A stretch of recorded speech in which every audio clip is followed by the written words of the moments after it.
Okay so बिस्मिल्लाहिर्रहमानिर्रहीम। Hello everyone. आज जो है हम एल्बो जॉइंट के मसल्स के बारे में बात करेंगे।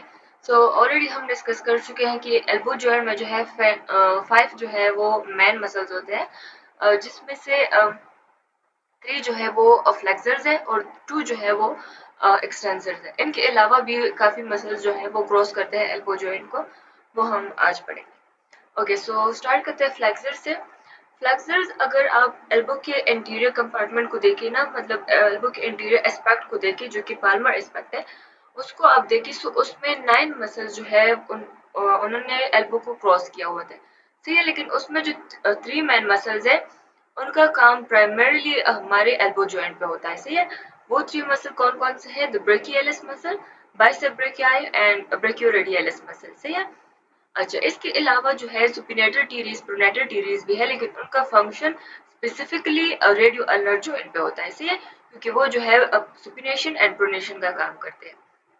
ओके, इसके अलावा जो है flexor carpi radialis, flexor carpi ulnaris, flexor digitorum superficialis, palmaris longus, ये सारे जो है ये एल्बो की वीक मसल्स है, एल्बो की वीक फ्लेक्सर्स है।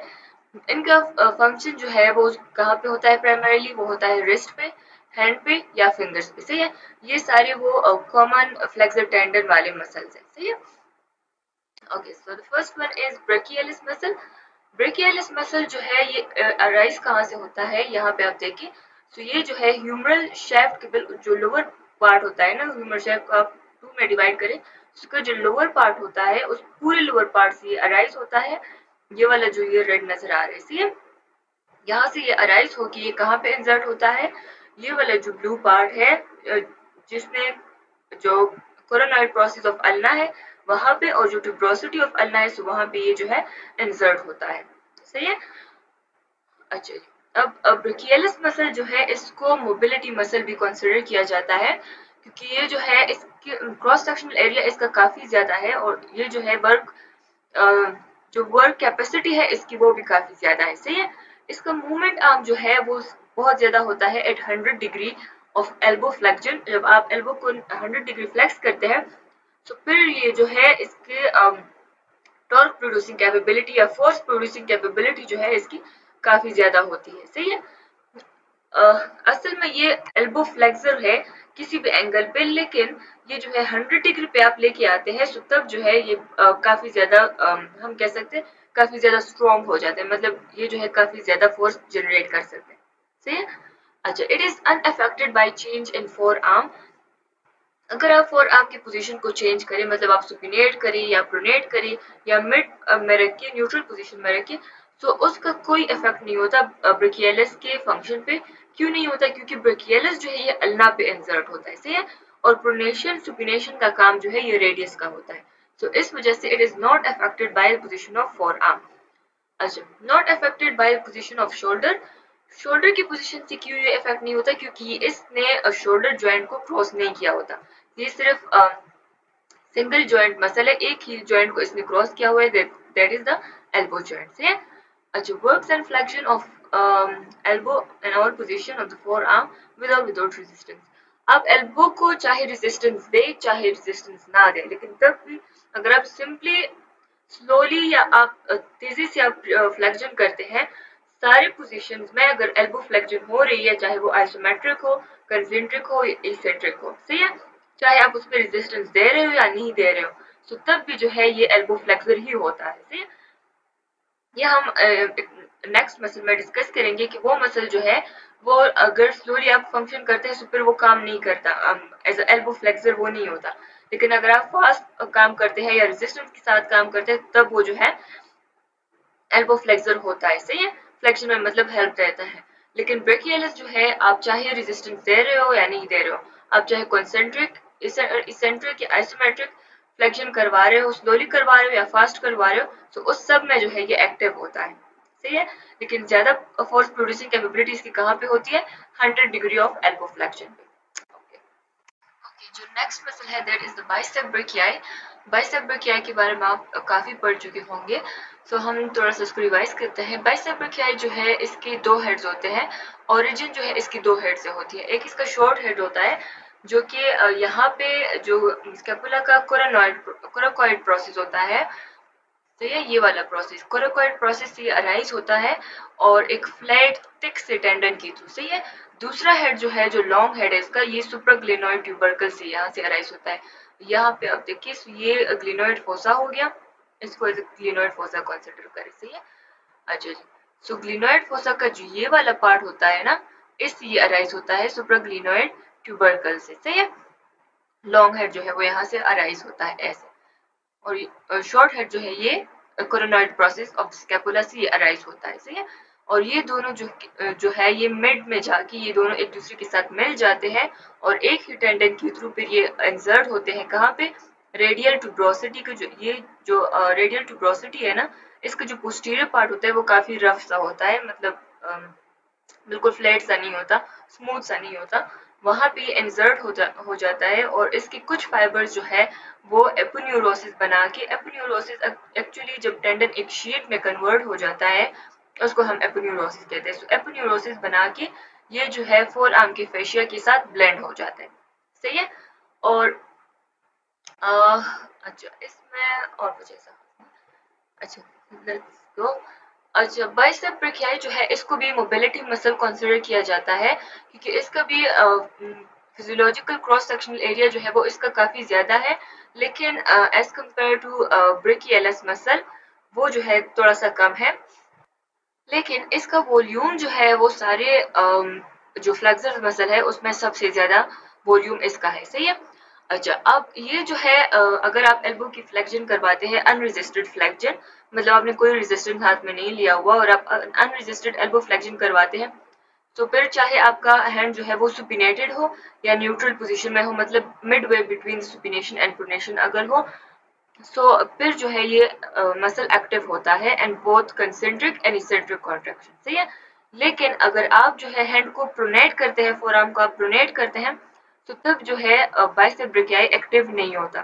सही है। अच्छा, लेकिन अगर आप रेजिस्टेंस इतना ज्यादा दे देते हैं फोर लिम्ब को कि अगर वो आपके लिम्ब के वेट से ज्यादा रेजिस्टेंस है, तो फिर जो है बाइसेप हर एक पोजीशन में एक्टिव होता है, मतलब कि फिर ये प्रोनेशन में भी एक्टिव होता है। सही है। लेकिन अगर अनरेजिस्टेड प्रोनेशन के साथ आप फ्लेक्शन करवा रहे हैं तो फिर ये एक्टिव नहीं होता। ओके। अच्छा, इसका जो मोमेंट आर्म होता है वो बहुत ज्यादा होता है, 80 टू 100 डिग्री ऑफ फ्लेक्शन। सही है। सो मतलब इसमें 80 टू 100 डिग्री फ्लेक्शन में जो है इसकी force capability, force generating capability, इसका जो टॉर्क होता है वो काफी ज्यादा होता है। सही है। मतलब कि ये स्ट्रॉन्ग फ्लेक्सर काम करता है बिटवीन 80 टू 100 डिग्री। अच्छा, ये जो है less effective as an elbow flexor when the elbow is fully extended. जब आप एल्बो को फुली एक्सटेंड करते हैं ना, तो फिर ये ज्यादा इफेक्टिव एल्बो फ्लेक्सर नहीं होता, क्योंकि इसका मूवमेंट आर्म जो है वो बहुत ज्यादा कम हो जाता है। सही है। अच्छा, it is affected by the position of shoulder. Shoulder joint की पोजीशन से क्यों ये अफेक्ट होता है? क्योंकि ये जो है एक बाई जॉइंट मसल है, शोल्डर को भी इसने क्रॉस किया हुआ है, एल्बो को भी क्रॉस किया हुआ है। सो अगर आप पहले शोल्डर को फ्लेक्स करते हैं और फिर आप एल्बो की फ्लेक्शन करवाना चाहते हैं, तो आपकी फ्लेक्शन जो है वो इतनी स्ट्रॉन्ग नहीं होती और इतनी ज्यादा नहीं होती। सही है। So it is affected by position of shoulder and active for supination. आप सुपिनेशन के लिए जो है ये इज एक गुड सुपिनेटर मसल है। सही है। ओके, यहाँ पे आप देखिए ना, सो 85 इसका मूवमेंट आर्म कितना ज्यादा है, 90 भी काफी ज्यादा है, 100 भी काफी ज्यादा है, लेकिन आप फुल एक्सटेंशन के साथ आप इसका मूवमेंट आर्म देखिए, सो वो जो है काफी कम है। सही है। सो इस वजह से ये जो है एक्सटेंशन में इतना ज्यादा जो है स्ट्रॉन्ग नहीं होता, इतना ज्यादा एक स्ट्रॉन्ग एल्बो फ्लेक्सर काम नहीं करता। Okay, the next muscle is the brachioradialis muscle. Brachioradialis muscle जो है यहाँ पे ये supracondylar ridge से यहाँ पे अराइज होता है, ये वाला जो एरिया है यहाँ से अराइज होता है और ये जाके इंसर्ट हो जाता है कहाँ पे? स्टाइलॉइड प्रोसेस पे। जो रेडियस का जो स्टाइलॉइड प्रोसेस होता है उससे थोड़ा सा जो है प्रॉक्सिमली ये इंसर्ट हो जाता है। स्टाइलॉइड प्रोसेस बिल्कुल ये पॉइंटेड एरिया जो है इसको कहते हैं स्टाइलॉइड प्रोसेस। सही है। अच्छा, both a bicep and brachioradialis insert into the radius. So bicep and brachioradialis दोनों जो है ये रेडियस पे इंसर्ट होते हैं। तो इसका मतलब है कि दोनों जो है अफेक्ट होंगे अगर हम फोर आर्म की पोजीशन को चेंज करेंगे, मतलब सुपिनेट करेंगे या प्रोनेट करेंगे या मिड वे में रखेंगे, सो इन दोनों पे इफेक्ट आएगा। लेकिन ब्रेकियलिस मसल जो है वो चूंकि रेडियस पे इंसर्ट नहीं होता, वो अल्ना पे इंसर्ट होता है, सो इस वजह से फोर आर्म का कोई इफेक्ट नहीं होता उस पे। सही है। अच्छा, ब्रेकियोरेडियलिस जो है ये काफी डिस्टेंस के साथ इंसर्ट होता है, काफी दूर होता है फ्रॉम द एल्बो जॉइंट। यहाँ पे आप देखिए एल्बो जॉइंट यहाँ पे है और ये इंसर्ट यहाँ रिस्ट के करीब करीब होता है। सही है। तो काफी दूर है, इस वजह से इसका ज्यादातर जो काम होता है वो कंप्रेशन में होता है एंड स्टेबिलिटी प्रोवाइड करने में होता है। सही है। अच्छा, इसका जो फिजियोलॉजिकल क्रॉस सेक्शनल एरिया है वो काफी स्मॉल है। अब इसको देखें ना तो काफी थिन मसल है ये, as compare to the bicep and brachialis muscle, ये काफी थिन है। सो क्रॉस सेक्शनल एरिया इसका कम है, लेकिन इसका जो मूवमेंट आर्म है वो सबसे ज्यादा है, that is 7.7 centimetre in comparison with other elbow flexor से। पीक मूवमेंट आर्म जो है इसका होता है 100 to 120 ऑफ एल्बो फ्लेक्शन पे। शोल्डर जॉइंट का जो है इस पे कोई इफेक्ट नहीं होता, क्योंकि ये जो है उसने शोल्डर जॉइंट को क्रॉस नहीं किया होता। सही। अच्छा, इसके अलावा जो है फोर आर्म की पोजीशन की हमने बात की कि ये रेडियस पे इंसर्ट होता है, तो फोर आर्म की पोजीशन से इफेक्ट होता है। लेकिन ये फोर आर्म की पोजीशन से तब इफेक्ट होता है अगर ये मैक्सिमम इसेंट्रिक एक्टिविटी कर रहा हो। सही है। एसेंट्रिक एक्टिविटी अगर ये कर रहा हो तो तब जो है एल्बो की पोजीशन इसको अफेक्ट करेगी। अदरवाइज अगर ये कंसेंट्रिक है, आइसोमेट्रिक है या आइसोकाइनेटिक एक्टिविटी है, तो फिर फोर आर्म की पोजीशन का इस पे कोई इफेक्ट नहीं होगा। सही है। अच्छा, ये मसल जो है ये बिल्कुल एक्टिव नहीं होता ड्यूरिंग स्लो अनरेजिस्टेड इसेंट्रिक और कॉन्सेंट्रिक कॉन्ट्रैक्शन से। मतलब कि अगर आप स्लो मूवमेंट्स करवा रहे हैं या फिर आप अनरेजिस्टेड मूवमेंट्स करवा रहे हैं एंड इसेंट्रिक और कॉन्सेंट्रिक, तो तब जो है ये कोई एक्टिविटी नहीं करता। लेकिन अगर आप रेजिस्टेंस को इंक्रीज कर लेते हैं तो फिर जो है इसकी एक्टिविटी जो है वो ज्यादा हो जाती है। सही है। लेकिन वो एक्टिविटी भी प्रोनेशन और न्यूट्रल पोजीशन में ज्यादा हो जाती है। जिस तरह बाइसेप जो है वो ज्यादातर काम करता है इन सुपिनेशन और न्यूट्रल पोजीशन में, उसी तरह जो है ब्रेकियोरेडियलिस उसका अपोजिट है, वो न्यूट्रल में या फिर प्रोनेशन में ज्यादा काम करता है। सही है। और अगर आप अल्टरनेटिंग मूवमेंट्स करवाते हैं, मतलब आप सुपिनेशन एंड प्रोनेशन बार बार करवा रहे हैं, तो उसमें जो है ये फिर एक्टिव होता है। सही। And pronation it act as a supinator and supination it act as a pronator. सही। तो ये जो है अल्टरनेटिंग मूवमेंट में एक्टिव होता है और रेजिस्टेंस वाले मूवमेंट में एक्टिव होता है and pronation and neutral position में ज्यादा एक्टिव होता है। सही है। ओके जी, अब आते हैं एल्बो एक्सटेंसर पे। तो एल्बो एक्सटेंसर जो है वो मेनली टू है जिनका काम प्राइमरीली एल्बो पे होता है। There is the tricep and anconeus, बाकी भी और सारी मसल्स हैं जिसको हम थोड़ा सा डिस्कस करेंगे। अच्छा, extensors are the two extensors of elbow are the tricep brachii and the anconeus. अच्छा, ट्राइसेप जो है इसकी 3 हेड्स होते हैं, एक long head, medial head and lateral head इसका होता है। सही है। लॉन्ग हेड जो है इसका कहाँ से अराइज होता है, वो अराइज होता है इंफ्राग्लिनोइड ट्यूबरकल से। ये वाला जो एरिया है ना, ये सारा ट्राइसेप का है। तो ट्राइसेप जो है ये इंफ्राग्लिनोइड ट्यूबरकल से अराइज होता है, इसका लॉन्ग हेड। दूसरा हेड जो है मीडियल हेड, वो इसका अराइज होता है यहाँ पे आप देखिए, तो ह्यूमरस का पोस्टीरियर शाफ्ट जितना भी है, तो मोस्ट ऑफ इट से ट्राइसेप का मीडियल हेड जो है वो अराइज होता है। सही है। तो काफी एक्सटेंडेड जो है इसका इसकी ओरिजिन है। थर्ड जो है इसका जो लैटरल हेड है वो अराइज होता है ह्यूमरल शाफ्ट पे, एक रिज होती है, उस रिज से अराइज होता है।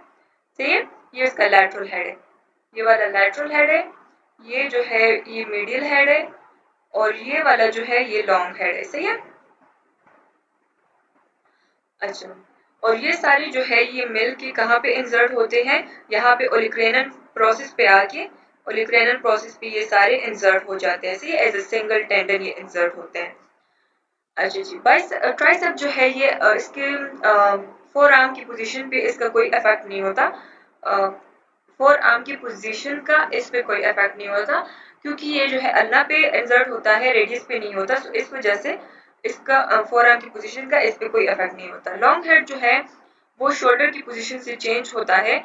क्यों चेंज होता है? क्योंकि लॉन्ग हेड ने जो है शोल्डर जॉइंट को भी क्रॉस किया होता है, लेकिन जो मीडियल हेड है और जो लैटरल हेड है, इन दोनों ने शोल्डर जॉइंट को क्रॉस नहीं किया हुआ।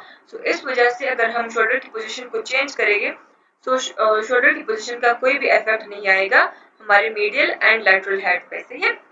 मीडियल हेड जो है ये ज्यादा एक्टिव होता है and the unresisted active elbow extension, जब हम विदाउट किसी रेजिस्टेंस के हम एल्बो एक्सटेंशन करवाते हैं तो उसमें मीडियल हेड एक्टिव होता है। लेकिन अगर हम हैवी रेजिस्टेंस के साथ एल्बो एक्सटेंशन करवाते हैं या क्विक एक्सटेंशन करवाते हैं, फास्ट मूवमेंट करवाते हैं, तो उसमें फिर तीनों जो हेड्स होते हैं, lateral head, medial head and long head, तीनों हेड्स जो है वो एक्टिव होते हैं। सही है।